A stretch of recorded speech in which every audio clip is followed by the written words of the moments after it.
Well, I played like football like all my life, and I don't know, just like there's just a lot of politics going on. Just like the girlfriend I was with then, and I was just stressed out, and like I think it was just kind of like that whole. Cause I started playing like my sophomore year of high school, and I think it was like that whole like all your friends are getting into bands and stuff like that. It's just like why not? You know, like you think at that point you still have such a potential where you can do whatever you want, and really you're not gonna get in too much trouble if you suck at it. So. I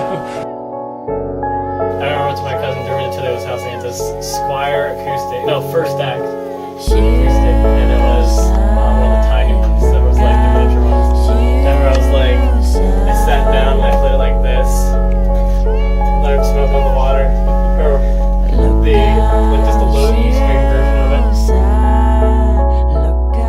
Then my dad, I think, just got fed up with hearing me playing all the Linkin Parks and everything. It was just like, why don't you play something like Metallica? So I was like, alright. So like, as spite, I was like, I'll learn it, you know. And then I was like, it was actually kind of hard. And then as I started playing it, I really liked it because I think just like with metal, like not all the time, but sometimes, especially like 80s stuff, you know, there was a lot of shredding going on. It was a little more intricate, and at least for that level of playing, it was really intricate for me. And it just like because I was so intricate, I was so focused on playing that like I kind of got taken away from like what stress I had in my life because I was so focused on just nailing the song out. So it just really helped take me away. Just once you find something that works to get you out of like that mode and stuff like that. Yeah, so just in that aspect of it, just being spiritual, and then just playing and stuff like that. It's just like being like that whole like act of worship and everything. Like that's what it became. But when I first started playing it, it was just one of those things that was just what I got out of it. It took me away from things, and it really just I enjoyed doing it. I joke around because people are like, how'd you get so good so fast, blah, blah, blah, blah. And it was one of those things I was just so upset all the time. Like there's a lot of stress and stuff, and there's just a lot of there's things in my life that I was trying to cope with on my own and trying to deal with on my own instead of taking them before God. And instead of going to Him as the outlet, I just went to the guitar. And as much as that's good, as much as I got to play and play and play to get my mind off things, I still all it did is allow me to tolerate what was going on and tolerate what anger and stuff I had. It didn't fix it or help out with anything. For me, like it was just like not only was it just playing and I got my mind off things, but these guys that are writing metal, they already weren't accepted because they were writing this stuff and playing this stuff. So for them to be playing this, they had a reason for doing it, and it wasn't about being accepted. It wasn't like they were already persecuted as it was.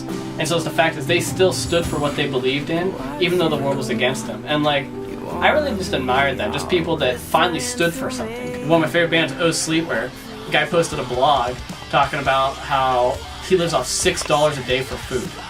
And he's like a 6 foot something guy like me, like it's hard for me to live off that. But like he's still doing it. Like, and they're writing great music. And I think honestly when you look at, especially in the Christian metal scene, some of the lyrics, the guy from Oh Sleeper, Matty Montgomery from For Today, like they have some of the most theologically sound and like, some of the most scholarly is a word, but like just some great wisdom and just some great just understanding of not knowledge of God, but God's character in Himself. And I think that's such an important thing. Even like when I got rid of like secular music and stuff like that, I started just like everything I did, Proverbs 16:3, come to the Lord all you do. And when I did that, like when I played guitar, I wasn't walking away just with a tolerance and just with an ability to bear with the problems in life. It was one of those things that, like, because I was worshiping with metal and stuff like that, and other styles of music as well, like, it really just, I was leaving, when I got done playing, leaving with joy. I was leaving with a peace. I wanted to share what I was doing with everyone else. It wasn't just something that got me out of a rut, but it was something that I wanted other people to experience with me that could help them out. You should try dancing. I think you did it for the thing for Blake. Oh, okay, yeah.